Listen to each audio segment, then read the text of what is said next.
Hello, everyone, and welcome again to another Teacher Joseph podcast. Well, today we're going to talk about some idioms all about reading and books. Today is National Library Day. When's the last time you were in a library? I know I haven't been. I think it's been years since I've been in a public library. I think they're long past their sell-by date, meaning they've expired. But some people obviously still use them, although our government is working to close them down. Let's begin with an idiom, okay? Reading between the lines, all right? So that is often used to talk about something which isn't being said, all right? So, for example, if your boss comes and says, by the way, I want you all to come in at 10 tomorrow, 10 a.m., instead of 9, and you all kind of look at him and say, okay, why? And your boss says, no reason, there's just something else happening here that means the building won't be open late. And you all kind of look at each other because you don't know why he's asking that. And you could say to each other, well, reading between the lines, I think it might be something to do with the air conditioning because the engineers have been here all week looking at it. Another example of reading between the lines might be if you're given a message, but it's not complete. For example, you receive an email and it says, Dear John, I would be grateful if you could report to the CEO's office for an update on our new strategy. And you go to your boss and you say, do you know what this is for or why I have to go to the manager's office? He might say, no, I don't know. But reading between the lines, more or less saying, I can give a really good guess. I suspect it's something to do with that project you were involved with last month. Okay, so it can be a synonym for a good guess, yeah, or thinking about everything, all things considered, it's probably X, Y, Z.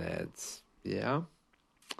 So if you hear the company is doing badly, reading between the lines, it could mean redundancies coming up as the bosses are all in meetings. But reading between the lines. So you can use that a lot, reading between the lines, when you're guessing at what's happening based upon circumstances around you. That's very good. Reading between the lines. Yeah, I like that one. I use that a lot. Like if a student doesn't book a second lesson with me and I'm trying to work out why, although, to be honest with you, I don't spend a lot of time thinking about that. But if I do, I could probably guess or read between the lines as to why. Maybe it was something in the conversation that didn't go well. Maybe the needs of the students were not something which I could help with. Or maybe the student just didn't know what they wanted. That's also possible. So that's reading between the lines. Okay. Let's try another one. The writing's on the wall. Okay, so that's quite similar to one we had a few days ago. If the writing is on the wall, it means that the thing is doomed to fail. Okay, so we had one a few days ago which said pulling the plug, to pull the plug on something. Do you remember? Well, if the writing is on the wall, it means that its life or shelf life is very limited. Okay, so for example, the writing is on the wall for public libraries. They're not going to last much longer unless they make some kind of effort to offer another service with maybe scanned books and make themselves the middle of our community again. But I really think the writing is on the wall for them. I think another 10, 15 years, they'll be gone. The writing's also on the wall for TV companies. I think the way in which they give us media, broadcast at us 24/7, I think that'll all be gone and replaced with things like view on demand, Netflix, and all of the other streaming services we have. But for us to go looking for programs to see when they're broadcast at a certain time, I think that's all going to go. I think it's all going to be view on demand rather than the other way around. So the writing's on the wall for live TV, I think. So that's another one, writing on the wall. Okay, so there we have two, reading between the lines, writings on the wall. Let's see. So reading into something. Yeah, reading into something means when you give your interpretation of something in a way which is not intended. So someone might say, for example, if you give your opinion on something, someone might say, no, you've read that situation completely wrongly. That's not how it is at all. You've read into that in completely the wrong way. So it's usually used to criticize somebody else, like the boss read into that situation and he did not read into it very well. Okay. And the last one I've got here is a closed book. And that's all about a topic or a person that you don't know much about. Okay. So, for example, you could say something like, oh, John, oh no, he's a closed book. I don't know anything about him. British people can be a little bit strange with personal info. I used to work with a girl who didn't have any family photos on her desk at work, never ever spoke about her personal life. I worked with her for many years and knew nothing about her. That's strange. British people can be really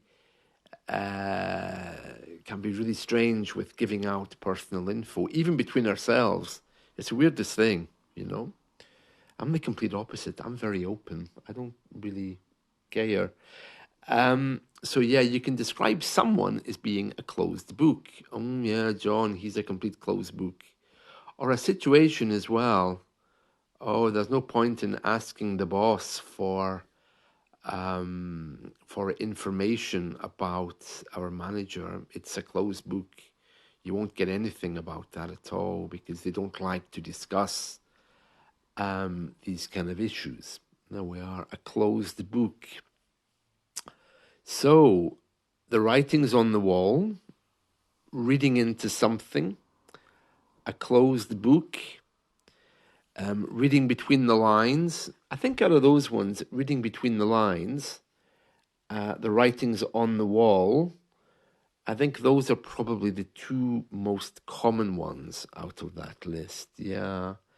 But yeah, I think libraries are definitely disappearing. The government's already tried to close some of our libraries, but it was met with fierce resistance and it became a major political thing. So, of course, they just dropped it.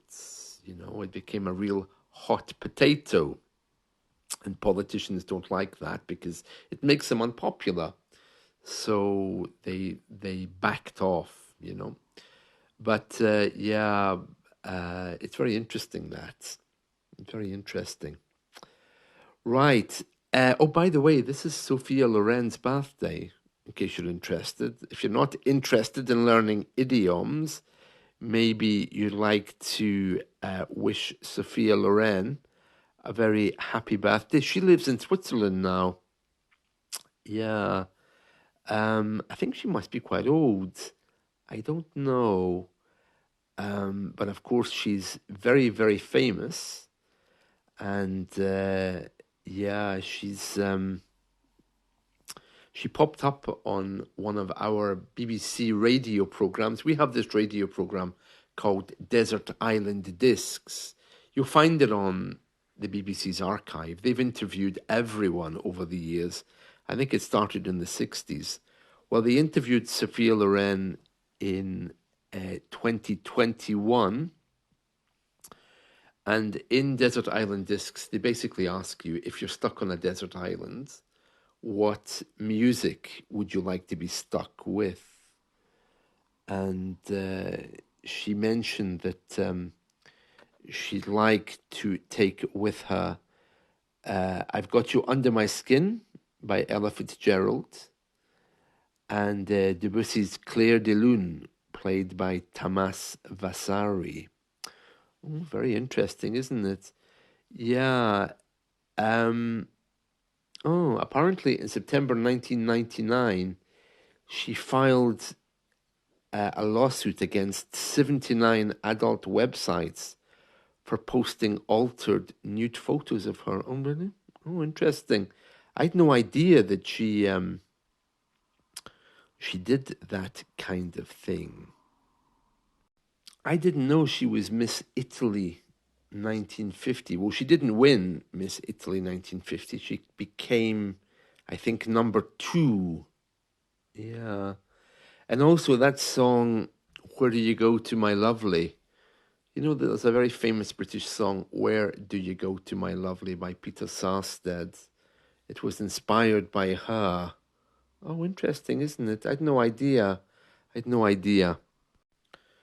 And if you're interested, her autobiography is called Sophia Loren, Living and Loving, Her Own Story by A.E. Hochner. Well, that might be quite interesting. Yeah, that would be a real page turner. A page turner is an idiom to talk about a book that you can't put down. If something is a page turner, it means that you always want to be with it turning the pages. So that could be a real page turner, couldn't it? Sophia Loren. Yeah, very, very interesting that. Very interesting. She's looking good for her age. Looking good for her age. And, she's been singing as well. And, yeah, she was still winning awards up until 2021. Well, I suppose after COVID, she's resting, isn't she? Anyway, that's it from me. I hope you found this helpful. Let's talk again soon. See you. Bye.